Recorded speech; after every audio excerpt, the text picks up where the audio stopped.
Wine is like bottled poetry.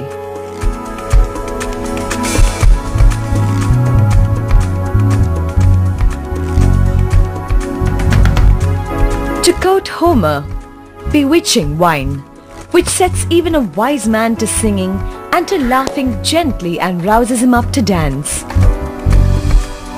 If you are wondering what's this wine thing all about, then stay tuned.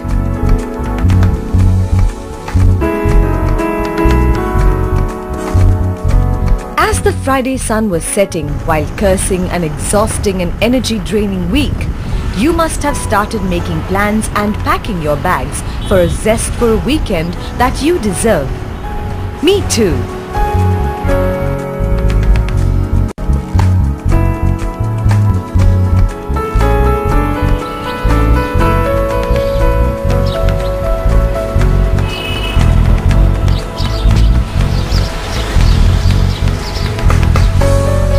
My unshackled spirit wished to have a heady mix of fun, enjoyment, indulgence and rejuvenation.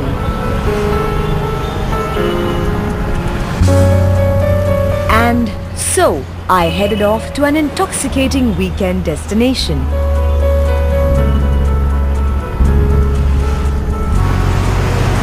Located in the western Ghats on the banks of Godavari, Nasik is referred to as the wine capital of India.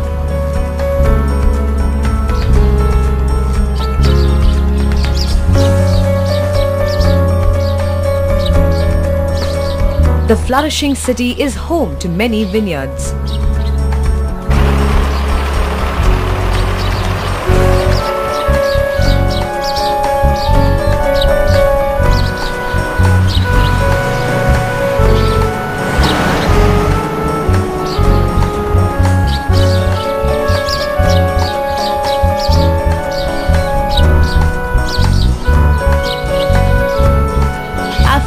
Arrived here at beyond the resort of Sula Vineyards, and that journey till here has been a photographer's delight, starting from the scenic hill view, the lake view, the winding country roads and the lovely Nasik local life.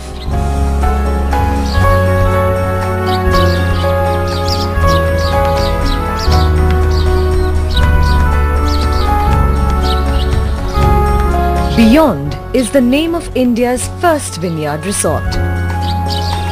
With its cozy accommodation facilities, the resort offers an exclusive experience of living in a tranquil vineyard setting.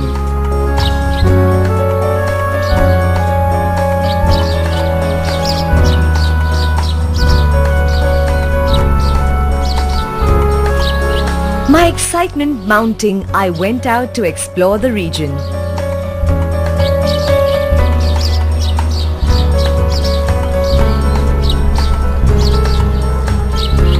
Being a shutterbug, my camera accompanied me.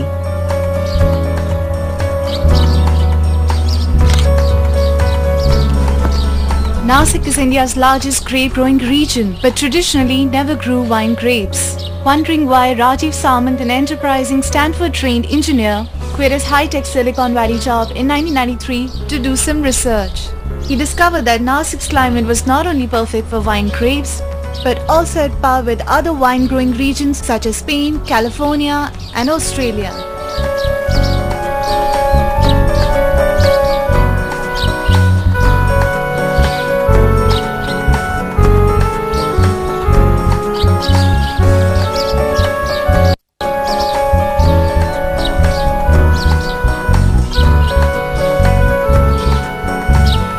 In 1996, Rajiv Samant, along with Californian winemaker Kerry Damsky, took the revolutionary step of planting Sauvignon Blanc and Chenin Blanc, varietals that had never been planted before in India. This is India's first Sauvignon Blanc vineyard, which was planted in January 1996.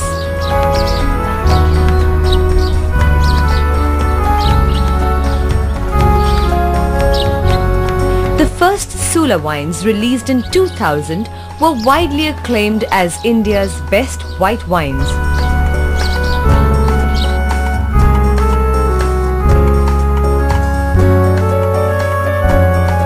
Since its inception, Sula has expanded from the original 30-acre family estate to about 1,500 acres.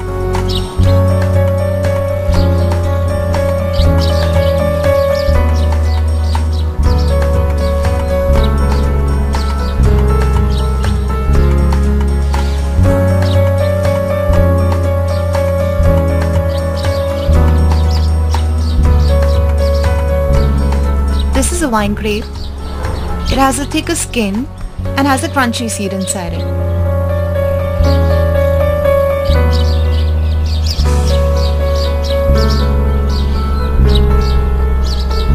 Good wine can be made from good grapes, and grapes can be good if they are terroir. The combination of geographical and climatic conditions is magical. Coming up, witness the production of exotic wines and tantalize your senses.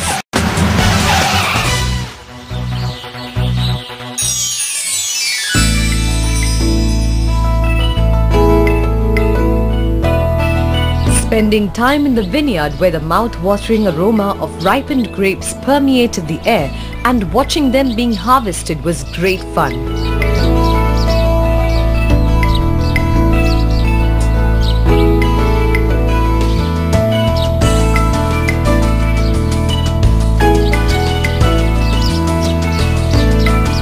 But my palate needed to be wetted, and so I went to taste some of the wine and indulge in some good food.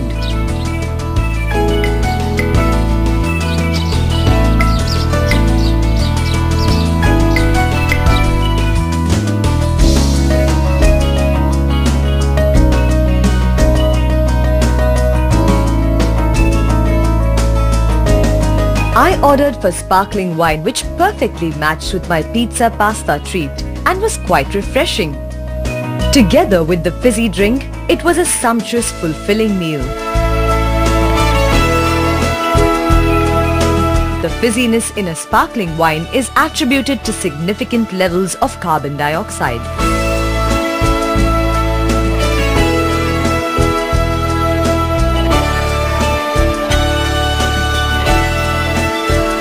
There's nothing like a pasta and wine marriage, and if you're an Italian food lover, then I would recommend this place as a must visit.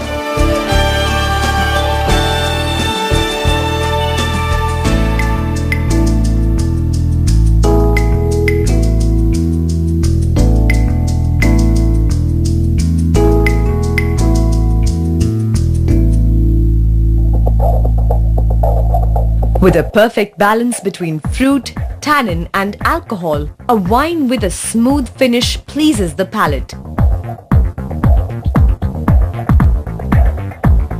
The celestial liquor is best to drink as old as it is.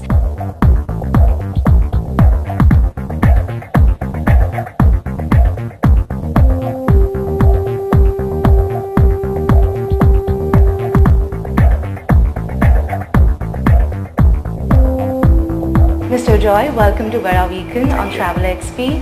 I have a few questions for you as an amateur wine drinker. Firstly, let's begin with what's the difference between a red wine and a white wine? Red wine and white wine, the main difference is the color, and the color basically comes from your skin of the grape.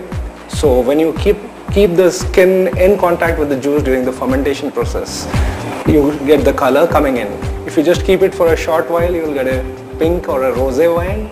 Otherwise it will, if you don't keep it in contact, it will be a white wine, and if you keep it for a longer time, it will be a red wine. But generally speaking, white wines are made from yellow grapes or white grapes, and red wines are made from dark colored. You have your purple grapes and your violet grapes, so which give you a red color coming into your wine. Okay, so red wine is more robust and warm. Yes. Compared so when you keep it in contact with the skin, you have different aromatics coming through, and then you get certain components called as tannins, which give more structure to the wine. Okay. So it has more weight on the palate. It's just like a difference between milk and water. So you can say the water is very light, so your milk is heavier.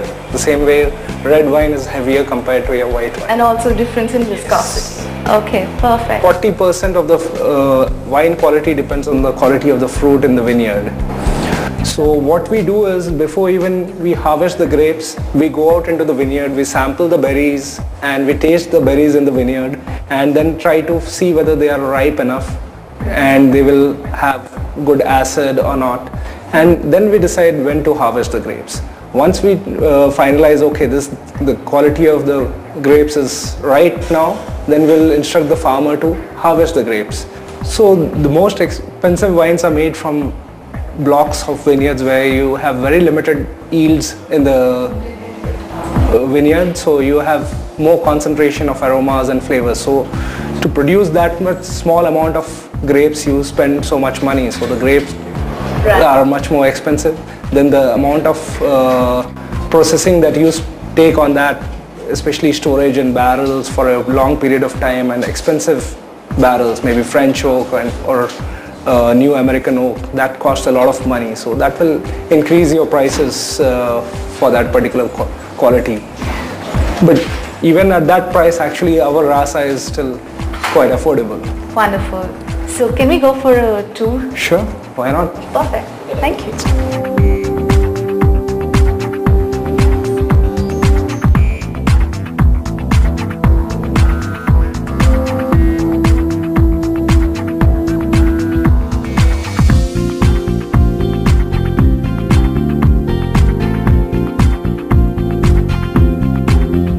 These are our pneumatic presses. Basically these are stainless steel drums with a membrane bag in the center. So you fill it with grapes and you have grapes inside. This will squash all the grapes. You have slits on the drum there from where the juice can come out. All the seeds, skin, everything remains inside. And the juice will fall into these trays here. And then you take it with this hose inside into our tank hall. And you keep it in the tank and do the further processing. Yeah? Wonderful.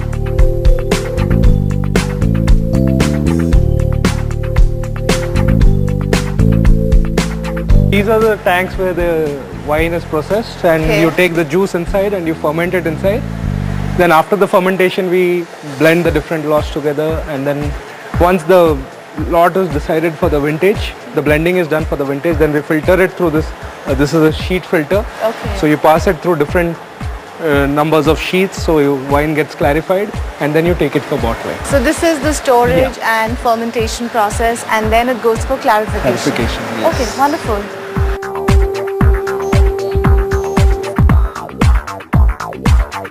The bottled poetry tempted me, and now it was time to relish the flavors and tantalize the senses. And hence, a rendezvous was planned for me with the elixir of my choice.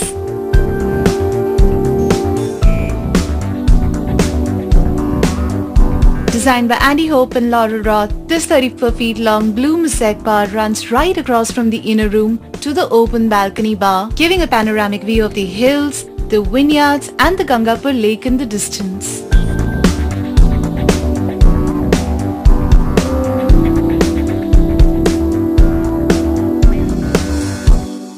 Coming up, join us as we regale you with the grapes crushing ritual of yore and relish a wine tasting session.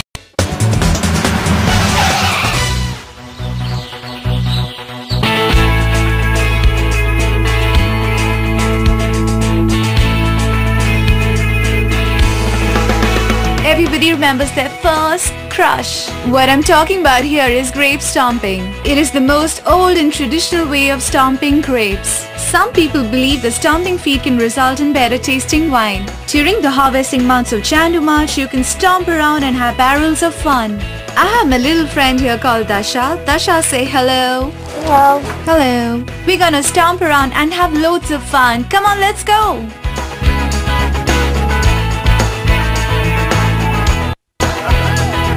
The real fun was in squishing the grapes, dancing in a tub.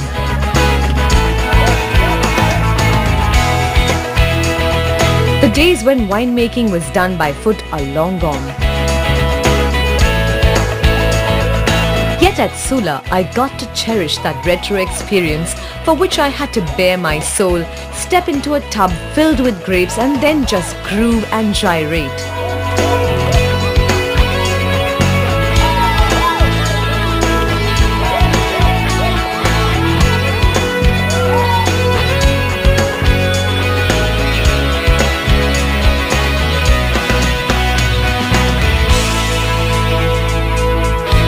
After a crazy week at work, crushing the grapes on a weekend helped a great deal in lifting my spirits, and then I was just a carefree soul.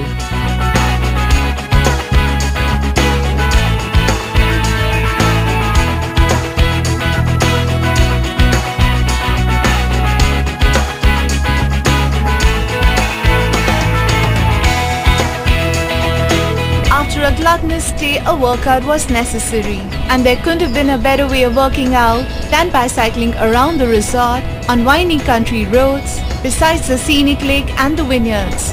Only Beyond can offer you this delightful experience.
Located atop the winery is India's first wine tasting room, and today I have with me Sameer, who's the youngest of the group but the wisest of all when it comes to wine tasting.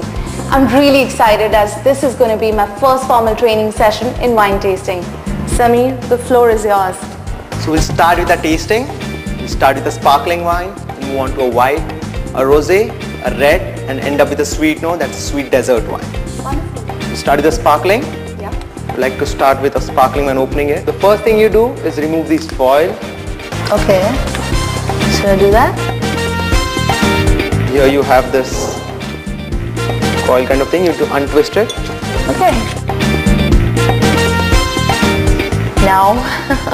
It's gonna pop up. So you can just hold it Yeah. from here. Ooh. Wow.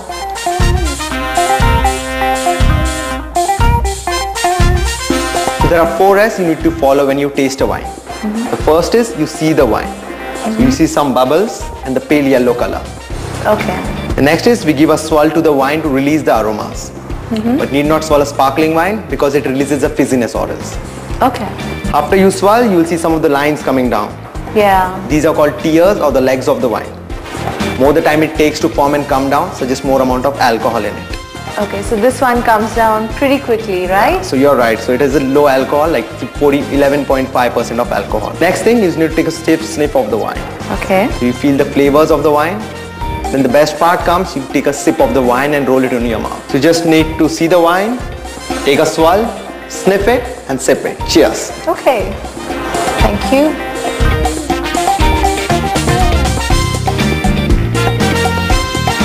So we'll move on to a red wine, Sula Saturi Malbec Merlot. Very good blend of Malbec and Merlot in this. Okay. 13% of alcohol. You get a bit of spiciness, so goes very well with your Indian spicy meals. Okay. Cheers. So this time around I'll try. I'll swirl it first. Yeah. You need to take a sniff of this. Sniff. Take a Very sip. strong. Yeah, you can feel the spiciness out of it. Yeah, very robust. And then tears. Yeah, you can see the tears. It will take a bit much more time than the other. Yeah, because I think this is a bit thicker, right? Thicker, yeah. All red wines are a bit thicker in, you can see in the viscosity of sound. Okay. Very spicy. Very spicy and robust. Thank you.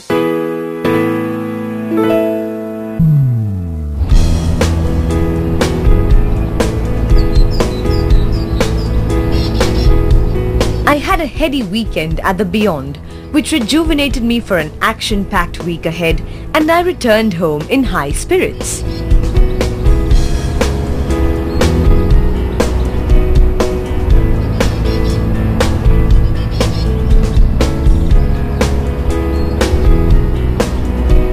How to reach? By air. Nearest airport from Nasik is at Mumbai, which is 185 kilometers away from the city. From the airport you can take a taxi.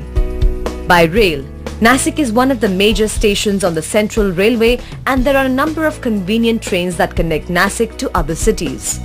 By road, Nasik is 185 kilometers from Mumbai by road. Pune-Nasik highway is 220 kilometers away from the city. There are also several private and state buses available between Mumbai and Nasik.